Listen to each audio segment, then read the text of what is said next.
మహబూబాబాద్, ములుగు, జయశంకర్ భూపాలపల్లి, భద్రాద్రి కొత్తగూడెం, ఖమ్మం, యాదాద్రి భువనగిరి జిల్లా, సూర్యాపేట, నల్గొండ, సిద్దిపేట జిల్లాలో 4,63,839 మంది పట్టభద్రులు ఓటర్లుగా నమోదయ్యారు.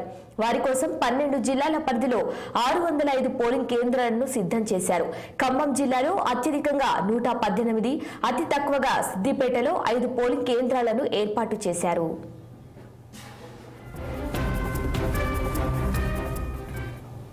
ఇక ఇదే అంశం మీద మరింత సమాచారం మా ప్రతినిధి అయ్యప్ప అందిస్తారు. అయ్యప్ప చెప్పండి. ఈ నెల 27న జరగనున్నటువంటి ఎమ్మెల్సీ పట్టభద్రుల ఎన్నికలకు సర్వం సిద్ధమైంది.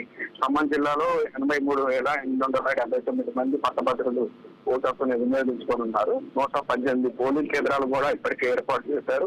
స్వయంగా జిల్లా కలెక్టర్ పర్యవేక్షిస్తున్నారు. ఉదయం 8 గంటల నుండి సాయంత్రం 4 గంటల వరకు అయితే పోలింగ్ జరగనుంది.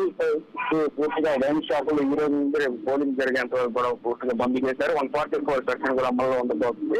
మరోవైపు 169 బ్యాలెట్ బాక్సులతో పాటు 15 సెక్టార్లు ఏర్పాటు చేసి తహసీల్దార్ సెక్టార్ అధికారులుగా కూడా నియమించారు.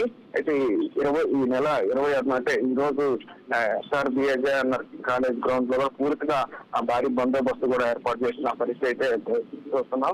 మరోవైపు ఇటు భద్రాద్రి కొత్తగూడెం జిల్లాలో చూస్తున్నట్టయితే 44,000 మంది పట్టభద్రులు ఓటు హక్కునైతే వినియోగించుకున్నారు.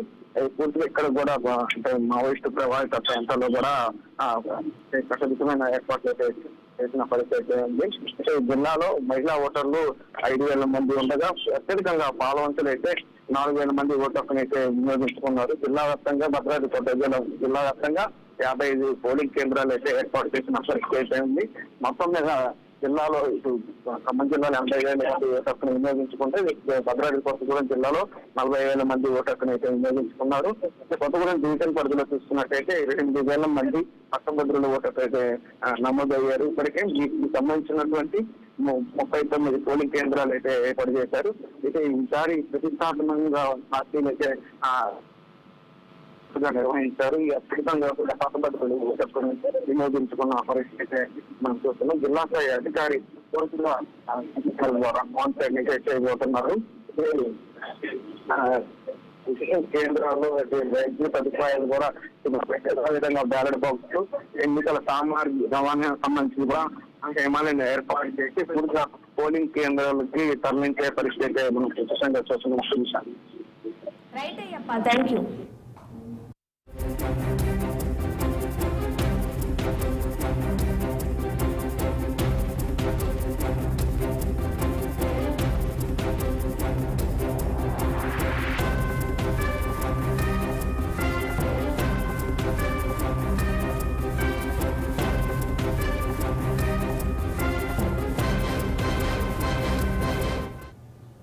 ఉప ఎన్నికలో ఓటు హక్కు వినియోగించుకునే వారి ఎడమ చేతి మధ్య వేలిపై సిరా గుర్తు వేయాలని కేంద్ర ఎన్నికల సంఘం నిర్ణయించింది.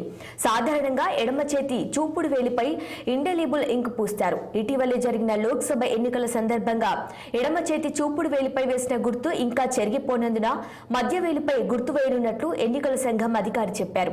ఎన్నికల నిర్వహణ కోసం 1,448 మంది సిబ్బందిని వినియోగించుకోనున్నారు. ఇక బ్యాలెట్ పత్రాల ద్వారా ఎన్నిక నిర్వహించనున్నారు. అభ్యర్థులను ప్రాధాన్య క్రమంలో ఎంచుకోవాల్సి ఉండటంతో ఈవీఎం యంత్రాలను ఉపయోగించడం లేదు. ఈ ఎన్నికలో నోటా గుర్తు ఉండదు. 52 మంది అభ్యర్థులు పోటీ చేస్తున్నారు. ఒక్కో ఓటరు బరిలో ఉన్న ఎంత మందికైనా ప్రాధాన్య క్రమంలో న్యూమరిక్ నెంబర్స్ ద్వారా ఓటు వేయొచ్చు. ఒకరికి లేదా ఎంత మంది అభ్యర్థులకైనా నెంబర్ల ద్వారా ఓటు వేయవచ్చు. జూన్ 5న లెక్కింపు జరగనుంది.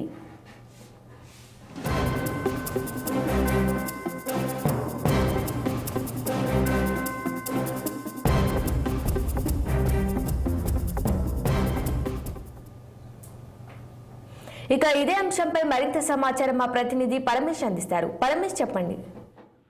Good morning Sirisha.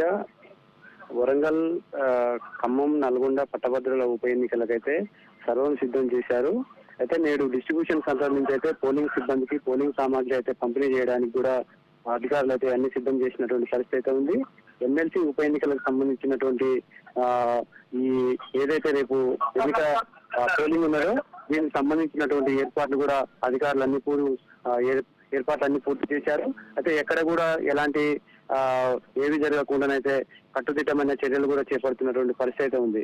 అయితే ఈ 3 జిల్లాలకు సంబంధించినటువంటి వరంగల్, ఖమ్మం, నల్గొండ పట్టభద్రులకు సంబంధించినటువంటి బరిలో 52 మంది అభ్యర్థులు ఉన్నారు. మొత్తం ఈ ఎమ్మెల్సీ ఎన్నికలకు ఓటర్లు అయితే 4,63,839 మంది ఓటర్లు ఉన్నారు. అయితే మొత్తం ఈ ఏదైతే ఈ పోలింగ్ ప్రక్రియకైతే 605 పోలింగ్ కేంద్రాలను కూడా ఏర్పాటు చేసినటువంటి పరిస్థితి అయితే ఉంది. అయితే నల్గొండ జిల్లాలో ఓటర్లు అయితే మొత్తం టోటల్ గా 34,800 మంది అయితే ఉన్నటువంటి పరిస్థితి ఉంది. అయితే ఇక్కడ ఏదైతే పోలింగ్ స్టేషన్లకు సంబంధించినటువంటి అభ్యర్థులు 3 ప్రధానమైన పార్టీ అభ్యర్థులు కూడా ఉన్నారు. ఇప్పటికే విస్తృతంగా ప్రచారం చేసినటువంటి పరిస్థితి ఉంది. రేపు జరిగేటటువంటి ఎన్నికలకైతే అన్ని ఏర్పాట్లు పూర్తి చేసి బ్యాలెట్ పేపర్ ద్వారానైతే ఈ ఎన్నికలు జరగనున్నాయి. అయితే ఏదైతే 52 మంది అభ్యర్థులు ఉండడంతో అయితే ఈ దీంట్లో బ్యాలెట్ పేపర్ ను కూడా పెద్ద సైజు బ్యాలెట్ పేపర్ ను యూజ్ చేసి ఈ బ్యాలెట్ బాక్స్ కూడా పెద్ద సైజు చేసేటట్టుగా ఇప్పటికే ట్రైనింగ్ కూడా ఇచ్చినటువంటి పరిస్థితి ఉంది. పోలింగ్ సిబ్బందికి అయితే ఇప్పటికే పలు దఫాలుగా అంటే ఏదైతే ఎక్కువ మంది అభ్యర్థులు ఉండటంతో ఎట్లనైతే ఇందులో ఎలాంటి జాగ్రత్తలు తీసుకోవాలి, ఎలాంటి ఏర్పాట్లు చేయాలని చెప్పేసి అధికారులు అయితే ఈ పోలింగ్ సిబ్బందికి ట్రైనింగ్ కూడా ఇచ్చినటువంటి పరిస్థితి ఉంది. ఇప్పటికే ఏదైతే డిస్ట్రిబ్యూషన్ సెంటర్లకి సిబ్బంది, పోలింగ్ సిబ్బంది కూడా చేరుకుంటున్నట్టుంది. అయితే ఇక్కడ నుండి కూడా మొత్తం ఏదైతే ఉందో రేపటి నుండి రేపు 6 గంటల నుంచి సాయంత్రం 8 గంటల వరకు కూడా 144 సెక్షన్ ఉంటుంది. ఖచ్చితంగా ఏదైతే ఈ పోలింగ్ కేంద్రం వద్ద ఎలాంటి అవాంఛనీయ సంఘటనలు లేకుండా పోలీసులు కూడా భారీ బందోబస్తు ఏర్పాటు చేసినటువంటి పరిస్థితి కూడా ఉంది. Shirisha. Right Paramesh, thank you.